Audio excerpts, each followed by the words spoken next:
Halo, selamat pagi, selamat malam, selamat siang teman-teman. Uh, nice meeting you. Dalam kesempatan live kali ini, saya ingin menyapa teman-teman yang ada di Instagram.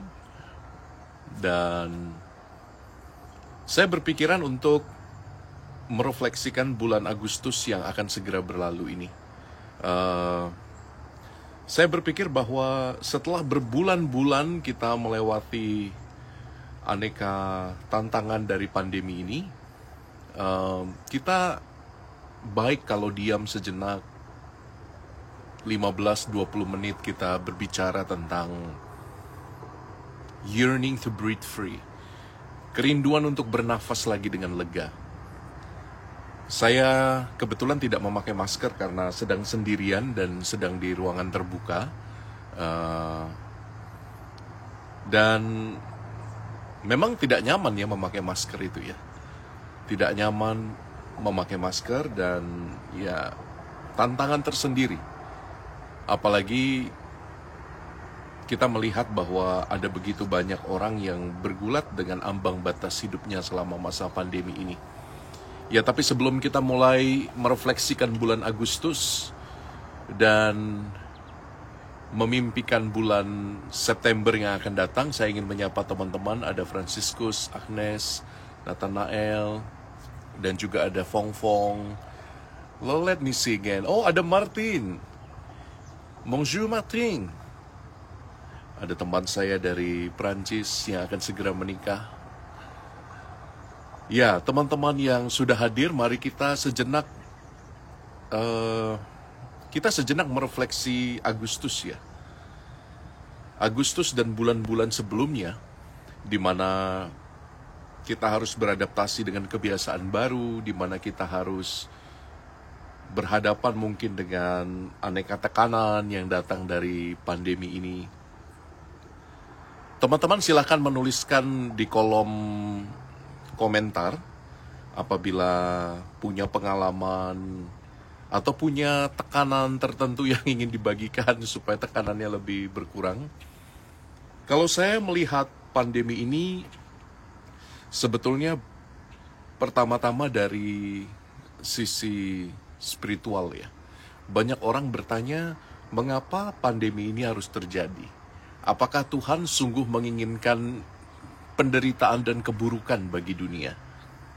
Dan pertanyaan ini valid, karena atribut kemahakuasaan dan kemahabaikan Tuhan membuat kita bertanya, bila Dia sungguh maha kuasa dan bila Dia sungguh maha baik, mengapa harus ada pandemi? Mengapa harus ada kematian yang begitu menyesakkan jiwa ini, begitu membuat orang cemas dan takut dengan hidupnya? Pertanyaan ini sekali lagi valid, teman-teman. Paus Fransiskus menawarkan satu kerangka jawaban yang mungkin tidak sempurna, tapi patut kita refleksikan bersama. Paus Fransiskus melihat pandemi ini sebagai satu cerita besar, satu narasi besar dari dosa-dosa manusia terhadap alam. Dan mungkin ada benarnya, teman-teman, karena teman-teman mungkin tahu bahwa sejak revolusi industri terjadi, manusia menjadi tuan atas segala sesuatu, termasuk alam. Fokus perkembangan dan kemajuan adalah manusia. Dan human-centered approach seperti ini membuat kita dengan mudah menganggap ciptaan yang lain itu sebagai kelas 2. Sebagai kelas 3, yang mudah sekali didominasi. Nah, narasi dominasi terhadap alam, terhadap ciptaan yang lain, membuat kita merasa menjadi tuan atas segala sesuatu.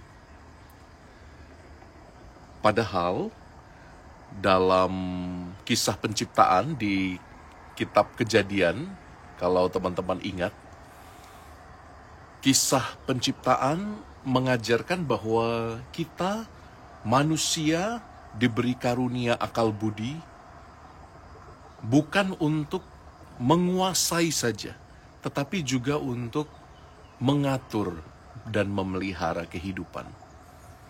Nah, teman-teman, Kita di era modern ini mungkin lupa akan tugas kita sebagai pengatur, sebagai pemelihara kehidupan. Dengan semangat eksploitatif kita menggunakan alam semesta sejauh nafsu kita. Teman-teman kan tahu ya bagaimana kapitalisme berkembang misalnya. Bagaimana kehidupan kita dengan mudah ditopang oleh perkembangan teknologi yang memanfaatkan sumber-sumber daya alam. Dan tidak salah sebetulnya. Hanya kadang-kadang kita menjadi terlalu eksploitatif. Nah, teman-teman yang diberkati Tuhan, sekali lagi narasi pandemi harus dilihat dari narasi besar spiritual. Tidak cukup hanya menjelaskan soal biologis bagaimana virus itu terjadi dan berkembang. Tidak cukup hanya dilihat dari sisi ekonomi dan finansial misalnya. Bagaimana impact pandemi ini terhadap situasi keuangan bangsa, negara, atau personal bahkan. Tapi pandemi ini harus dilihat dalam kerangka spiritual juga yang lebih luas. Dosa terhadap alam. Maka sekali lagi teman-teman, mari kita merefleksi bulan Agustus dengan bertanya kembali, sejauh apa saya menghargai alam? Sejauh apa saya berusaha untuk membuat sustainable ecosystem, ekosistem yang berkelanjutan. Sejauh apa saya mengkonsumsi barang? Sejauh apa saya mudah membuang barang-barang yang saya konsumsi? Nah, semoga dengan penghargaan terhadap alam, kita pelan-pelan belajar juga menghargai nafas kita. Jadi sesi ngobrol-ngobrol singkat ini saya beri judul Yearning to Breathe Free. Karena memang di dalam masa pandemi ini kita baru sadar ya, betapa bernafas itu adalah sebuah karunia yang seringkali taken for granted. Betapa bernafas itu adalah sebuah karunia yang seringkali nggak kita sadari, teman-teman. Nah, semoga dalam masa penghujung bulan Agustus ini, kita yang bersama-sama merindukan bernafas dengan bebas, bernafas tanpa masker, yang rindu berkegiatan tanpa harus menjadi cemas dan terlalu khawatir dengan isu-isu kesehatan. Semoga kita juga punya watak yang lebih baik dan lembut terhadap alam semesta. Semoga kita punya penghargaan lebih terhadap ciptaan-ciptaan yang lain. Hanya dengan bernafas bersama yang lain, kita bisa benar-benar bebas bernafas. Sekarang ini kan seolah-olah manusia modern bernafas dengan cara mencekik alam semesta, dengan cara mengeksploitasi yang lain. Maka biarkan kita bernafas bersama dengan yang lain. Biarkan yang lain itu juga menjadi bagian dari diri kita. Hanya dengan keseimbangan macam itu, saya rasa kita benar-benar bisa bernafas dengan bebas. Nah, teman-teman yang diberkati Tuhan, bulan September akan segera tiba. Tidak terasa ya. Kalau sudah September, nanti masuk Oktober, November, dan Desember. Dan tidak terasa tiba-tiba kita sudah ada di penghujung tahun ini. Time flies. Waktu berlalu begitu cepat. Pertanyaannya, apakah kebijaksanaan kita itu juga bertambah seiring dengan usia kita, seiring dengan bulan-bulan yang berlalu? Apakah pengertian-pengertian kita tentang diri kita, tentang sesama, tentang orang-orang yang kita kasihi, itu juga lebih mendalam seiring dengan usia yang bertambah? Coba renungkan ini sebentar. Apakah saya dangkal-dangkal saja hidupnya? Apakah saya menjadi pribadi yang lebih mendalam? Apakah saya punya waktu untuk sejenak mengapresiasi apa yang lewat, apa yang berlalu dalam hidup saya? orang-orang, pribadi-pribadi, kesempatan-kesempatan. Apakah saya cukup bersyukur dengan hidup saya? Rangkaian-rangkaian pertanyaan ini penting, teman-teman. Bukan hanya di penghujung tiap bulan ya, seperti judul dari IG session ini, tapi pertanyaan-pertanyaan itu hendaknya kita tanyakan setiap hari sebetulnya. Salah satu cara untuk menemukan kedalaman batin adalah dengan bertanya dan mempertanyakan hidup itu. Kata seorang filsuf dari Yunani yang sangat terkenal, hidup yang tidak direfleksikan tidak pantas dan tidak layak untuk dihidupi.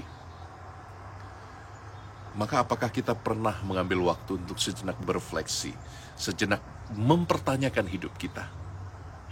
Hanya dengan mempertanyakan hidup, mempertanyakan diri, saya punya kesempatan untuk melihat milestones yang sudah Tuhan berikan dalam hidup ini. Melihat kembali batu pijakan untuk melompat lebih jauh ke depan. Nah, sahabat-sahabat yang diberkati Tuhan, saya berdoa untuk Anda semua. Terima kasih sudah bergabung dalam live session ini. Saya yakin percakapan kita yang singkat walaupun monolog akan menjadi kesempatan buat teman-teman untuk sejenak berpikir tentang relationship, tentang hubungan kita dengan alam, dengan sesama, dengan Tuhan, tapi juga dengan diri sendiri. Ya teman-teman ya, hidup makin susah, tantangan makin banyak. Saya melihat di Amerika sendiri saat ini tercatat lebih dari 22 juta orang yang terpaksa tidak bekerja lagi, dirumahkan dan mendapat stimulus bantuan dari pemerintah. 22 juta. 22 juta itu 1 dari 4 tenaga kerja aktif atau usia produktif. 1 dari 4 orang Amerika sekarang mengalami PHK, mengalami pemutusan hubungan kerja. Dan situasi makin sulit juga di Indonesia. Saya yakin Indonesia bergulat sungguh. Karena kali ini yang diserang bukan hanya ekonomi makronya, tapi lebih kesehatannya yang diserang. Dan semua orang menjadi paranoid dengan isu pandemi ini. Saya harap teman-teman stay safe, stay healthy, karena hanya dengan menjaga kesehatan kita dapat melakukan aktivitas dengan baik. Bagaimana dengan aneka teori konspirasi yang banyak beredar itu ya? Saya pikir Anda sebagai orang beriman yang rasional tidak perlu banyak khawatir dengan aneka teori konspirasi itu. Teori konspirasi itu tidak pernah bisa diverifikasi kebenarannya. Setiap kali dia diverifikasi, atau bahkan setiap kali difalsifikasi, selalu orang yang menciptakan konspirasi punya counter argument yang dapat mematahkan argumen kita. Jadi kebenaran sudah disusun mutlak oleh mereka yang percaya pada teori konspirasi. Percaya saja pada ahli-ahli yang mendalami bidangnya, percaya saja pada sains. Maka teman-teman, ikutilah protokol kesehatan, itu sangat penting. Karena zaman sekarang ada begitu banyak narasi yang membuat kita khawatir untuk percaya pada orang lain ya. Seolah-olah sesama itu adalah musuh yang siap menerkam kita. Seolah-olah sesama itu adalah serigala bagi diri kita. Mari kita belajar untuk saling percaya pada orang lain, terutama orang-orang yang mendalami bidangnya, orang-orang yang mendalami sains secara serius. Tidak perlu khawatir dengan banyak teori konspirasi, teman-teman. Karena sekali lagi, teori konspirasi itu tidak bisa diverifikasi dan tidak bisa difalsifikasi. Kalau engkau orang beriman yang rasional, semoga engkau punya kapasitas untuk menjadi bijaksana, menentukan mana yang harus dipercaya dan mana yang tidak harus dipercaya. Sekali lagi saya menganjurkan teman-teman untuk percaya pada sains. Percaya juga pada iman. Iman yang memberi harapan untuk maju dan berjalan terus ke depan. Sains yang menjaga Anda dari bahaya-bahaya biologis. Semoga kita berimbang dan sekali lagi jangan terlalu percaya pada teori konspirasi. Oke? Ada sahabat yang bertanya, Romo, bagaimana cara agar kita bisa menaklukkan diri sendiri dari Diego? Bagaimana caranya menaklukkan diri sendiri? Bagaimana ya? Saya pikir diri sendiri itu bukan untuk ditaklukkan, teman-teman. Diri sendiri dengan segala ego, dengan segala keinginan, obsesi, impian, cita-cita. Diri sendiri itu perlu disapa kadang-kadang. Perlu disapa dan diajak bicara. Halo, halo diriku. Apa kabarmu hari ini? Maka seperti saya katakan di awal session ini, penting untuk bertanya setiap malam kepada dirimu. Apa pencapaianmu hari ini? Apa kegagalanmu hari ini? Apa yang bisa kau buat untuk menjadi lebih baik? Apa saja mungkin dosa-dosa yang sudah kau lakukan? Bagaimana engkau menyakiti orang lain? Dan bagaimana engkau membahagiakan orang lain? Hanya dengan self-examination macam ini kita mampu mengajak diri sendiri untuk berdialog dan masuk ke wilayah yang lebih dalam.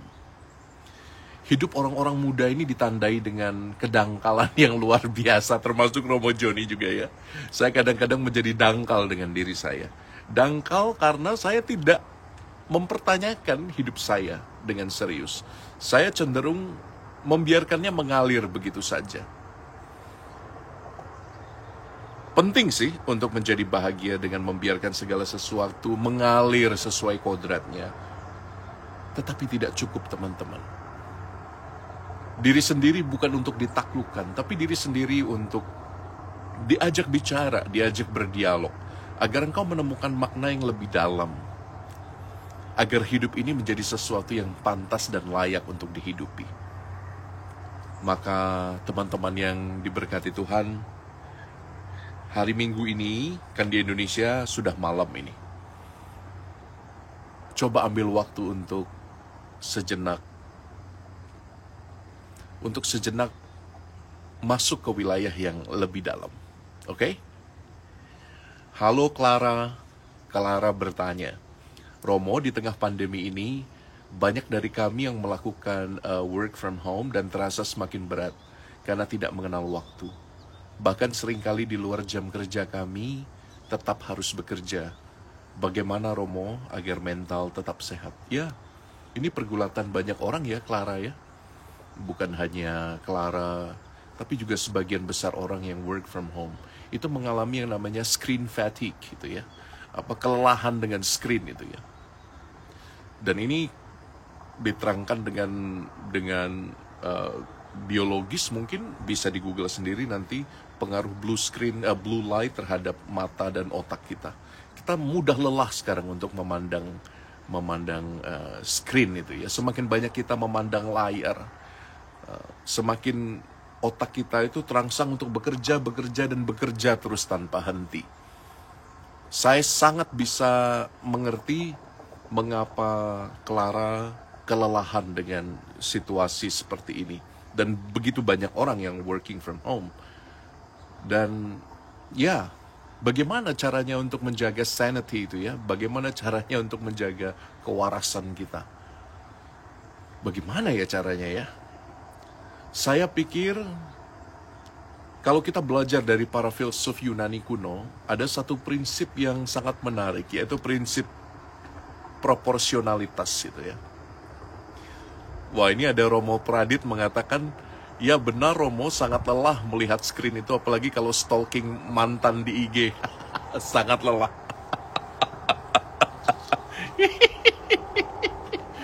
Ya benar juga ya, apalagi stalking mantan ya. Kebetulan mantan saya tidak di IG. Jadi tidak melelahkan. Nah, tapi kembali lagi kalau kalau kita melihat prinsip proporsionalitas dalam tradisi filsafat Yunani klasik itu, kita melihat bahwa memang benar hidup ini harus dibuat sesuai porsinya, sesuai kapasitasnya. Saya ingat para rahib terapis di pertapaan Rowo Seneng dan Gedono itu mempunyai tradisi 8 jam doa, 8 jam bekerja, dan 8 jam istirahat. Karena mereka memaknai tradisi Santo Benedictus dan regulanya dengan sangat ketat. Sehingga 24 jam itu dibagi menjadi 8 jam kerja, 8 jam doa, dan 8 jam istirahat.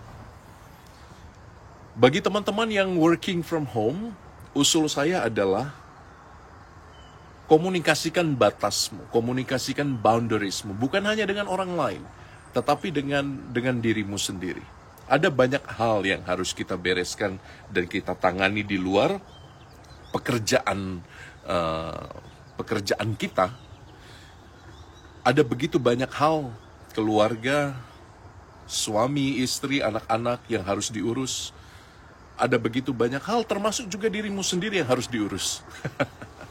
Maka kalau kelelahan karena bekerja di masa pandemi dengan working from home itu ya, saya pikir kembali saja ke prinsip proporsionalitas. Hanya dengan proporsi yang seimbang, hidup bisa dijalani dengan bahagia. Jangan lupa untuk ketawa sebetulnya. Teman-teman memperhatikan gak sih bahwa bangsa ini akhir-akhir makin serius ya. Makin serius dengan banyak hal. Saya nggak tahu apakah kita mulai kehilangan kewarasan. Apakah kita mulai terlalu berfokus pada keselamatan diri sendiri sehingga kadang kita lupa bahwa hidup ini kadang memang harus tidak baik-baik saja.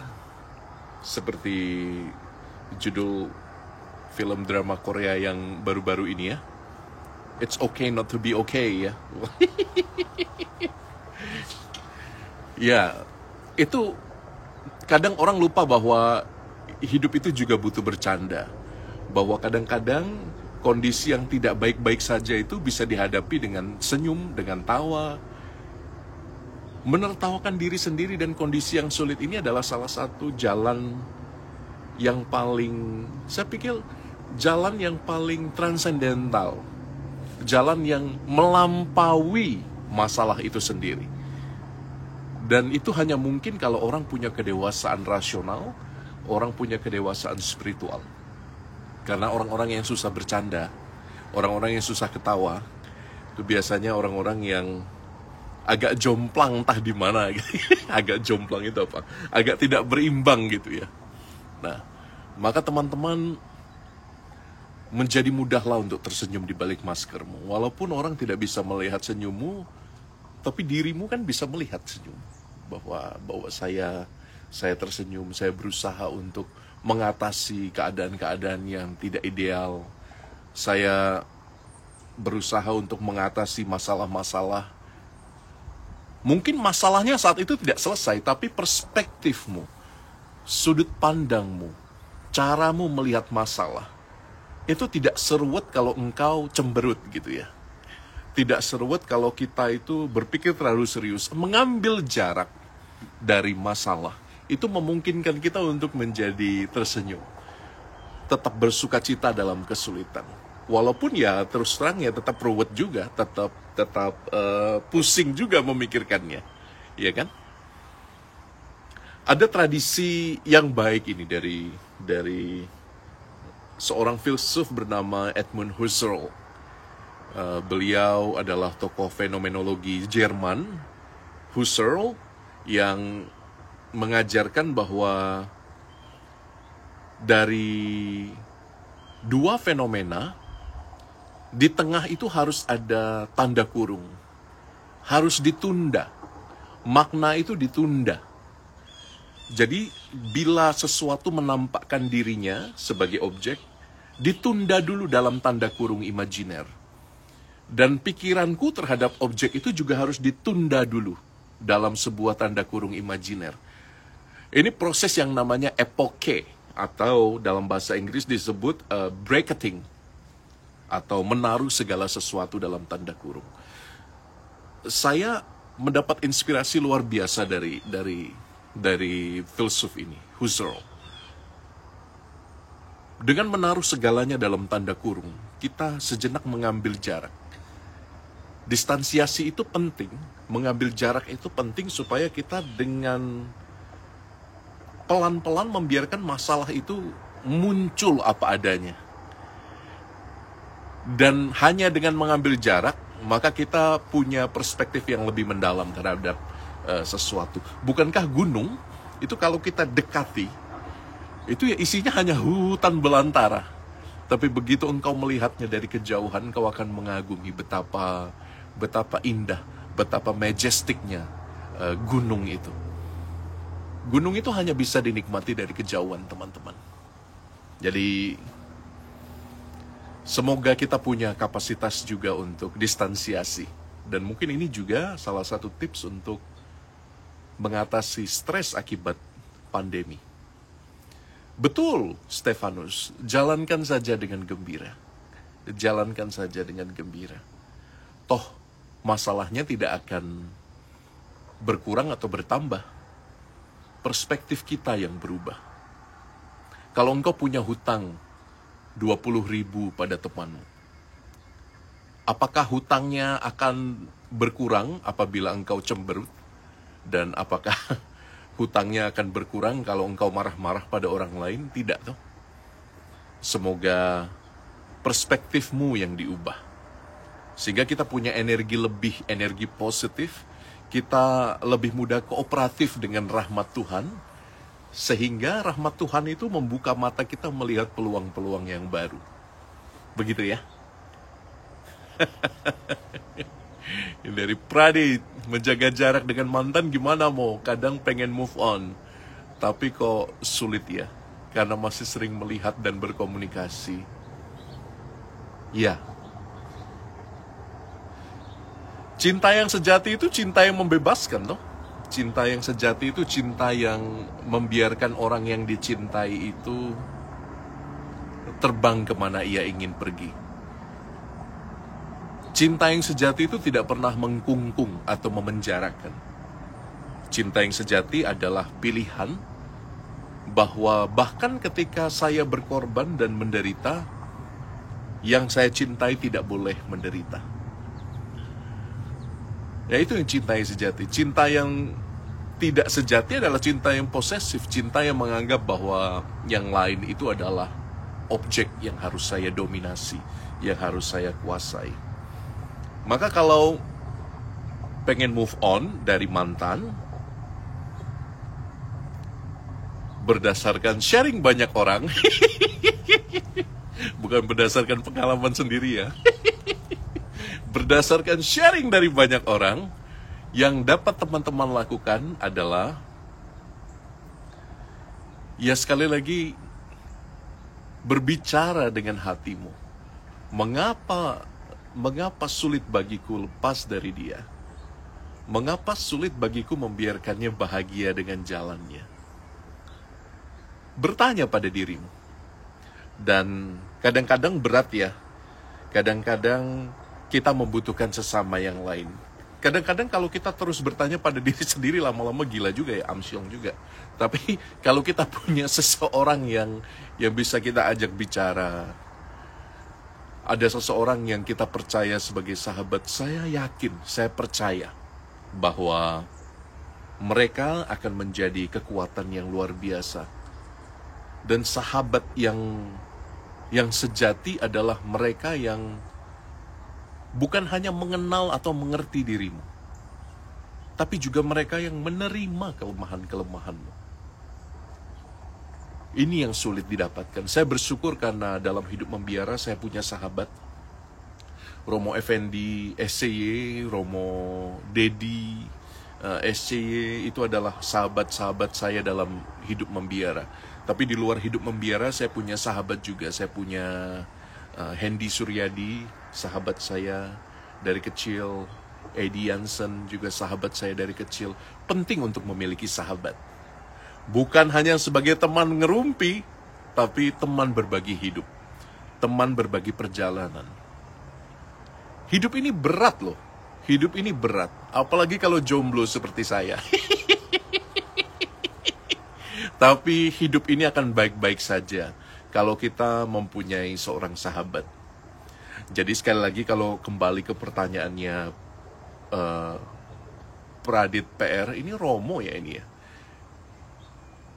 Kalau kembali ke pertanyaannya Pradit, bagaimana harus move on dari mantan atau dari masa lalu yang buruk, bisa juga. Selain bertanya pada dirimu sendiri dan berefleksi lebih dalam, semoga engkau punya sahabat juga. Punya sahabat di mana engkau bisa berjalan bersama. Ya. Dan jangan lupa berdoa. Hidup ini terlalu singkat untuk dinikmati dalam kesedihan, dalam penyesalan. Terlalu singkat hidup ini. Nikmati hidup ini dengan bahagia, supaya kita kelak juga berbahagia. Berbahagia bersama Allah di surga, bersama para kudus. Semoga kita punya kapasitas untuk itu ya, melihat hidup dengan lebih dalam, meluaskan cakrawala bersama sahabat, bersama mereka yang kita percaya. Oh, Pradit mau jadi calon gembala ini. Ada pertanyaan dari Lucia Art di Jogja. Halo Romo, bagaimana belajar menerima dan melepaskan hal-hal yang di luar ekspektasi atau kontrol kita? Pertanyaan ini dalam sekali. Bagaimana belajar menerima dan melepaskan hal-hal yang di luar ekspektasi atau kontrol kita? Saya pikir salah satu penyakit orang modern di zaman kita ini adalah bahwa identitas diri kita itu seringkali dilekatkan pada pencapaian, pada achievement. So, I am what I do, gitu ya. Jadi, saya adalah apa yang saya buat. I am what I achieve, gitu. Padahal identitas kita itu bukan itu, teman-teman. Tentu penting mencapai sesuatu yang bermakna dan berharga dalam hidup kita. Menjadi juara itu baik, tetapi bukan segalanya.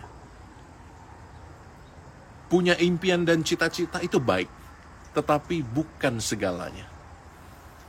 Maka teman-teman, semoga mentalitas I am what I do, I am what I achieve, saya adalah apa yang saya raih, itu semoga pelan-pelan hilang. Supaya kita punya kendali atas hidup kita sendiri. Kalau tidak demikian, maka ambisilah yang mengendalikan hidup ini. Nah, banyak orang menjadi tidak bahagia lalu ketika tidak bisa mengontrol hal-hal yang ada di dalam jangkauannya. Nah, teman-teman yang diberkati Tuhan, saya pikir sekali lagi penting untuk masuk ke kedalaman hidup. Saya mengulangi sekali lagi apa yang dikatakan oleh Plato. Hidup yang tidak direfleksikan, hidup yang tidak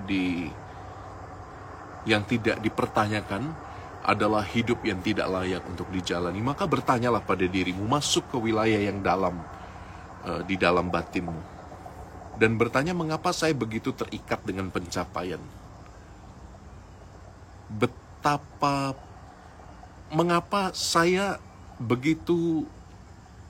Mengapa harga diriku begitu lekat pada prestasi misalnya? Padahal betul yang dikatakan oleh Francisca misalnya dalam komentar ini. Proses kadang-kadang menjadi lebih penting. Ketika kita berjuang sekuatnya, semampunya, seterhormat-terhormatnya, sejujur-jujurnya, maka hasil adalah yang kedua. Karena sekali lagi Tuhan lebih menilai dan mempertimbangkan proses sebetulnya daripada hasil. Maka teman-teman, semoga kita bersama-sama ya berproses ya. Tidak mudah memang. Tidak mudah untuk let go and let God gitu ya. Kalau orang Inggris bilang ya, untuk membiarkan let go, membiarkan ambisi kita itu pergi, dan let God, membiarkan Tuhan masuk dalam hidup kita. Sekali lagi, harga dirimu bukan pada pencapaian, harga dirimu bukan pada achievement, harga dirimu bukan pada prestasi, tapi harga dirimu adalah proses. Seterhormat-hormatnya kamu berjuang, sekuat-kuatnya kamu berjuang, itu yang menentukan eksistensi dirimu. Seberiman-imannya kamu berjuang. Oke? Kalau teman-teman punya pertanyaan, tulis saja di kolom komentar. Kita masih punya waktu 11 menit, 8.30 saya akan berhenti. Jadi, dari awal sesi ini kita bicara tentang bagaimana pandemi harus dilihat dalam kacamata spiritual, bukan hanya kacamata biologis atau finansial. Sekali lagi, saya hanya mengulangi saja bahwa pandemi bisa kita refleksikan sebagai akibat dari dosa terhadap alam, akibat dari sikap eksploitatif kita terhadap Mother Nature. Ya. Dan kita kemudian berbicara tentang banyak hal, termasuk tentang tentang pertanyaan-pertanyaan yang baru saja masuk. Tetapi dalam proses tersebut, ini ada pertanyaan, tetapi dalam proses tersebut jika hasil akhirnya tidak sesuai dengan harapan, bagaimana mau? Dievaluasi, dilihat kembali, dikaji ulang. Apa yang menyebabkan saya tidak sampai pada cita-cita saya? Apa yang bisa saya lakukan untuk menjadi lebih baik dari satu langkah ke langkah lainnya? Semoga pengalaman belajar ini, pengalaman jatuh bangun ini membuat kita lebih kuat ya. Lebih kuat dan yang paling penting lebih bijaksana dalam hidup. Karena hidup tidak selamanya harus baik-baik saja. Pada nonton drama Korea itu nggak sih di Netflix itu ada It's Okay Not to Be Okay. Saya nggak tahu itu nama pemainnya itu siapa. Tapi yang pemain utamanya manis juga ya. Siapa itu namanya? Wanita itu ya, pemeran wanitanya. Nah teman-teman, apabila sudah tidak ada pertanyaan, saya terakhir mengundang teman-teman untuk berdoa bersama. Semoga teman-teman dalam sesi singkat ini mendapat inspirasi yang berguna dalam hidupmu. Dan saya, Romo Albertus Joni, mendoakan teman-teman agar menjadi lebih berbahagia dalam hidup, lebih mempunyai harapan, lebih berakar di dalam iman. Saya memberkati teman-teman semua. Salam dari kota Milwaukee, Amerika Serikat, sekarang jam 8.21. Tuhan memberkati Anda sekalian. Dalam nama Bapa dan Putra dan Roh Kudus. Amin. Selamat hari Minggu. Salam untuk semua. Ciao. Oh, ada Ci Paulina Wela. Oh, Ciwela, hi. Thank you for joining. Ada Gloria, ada Rupai, ada Francisca, Ibu Reli. Terima kasih. Waduh, semuanya hadir. Terima kasih. Saya tutup. Bye.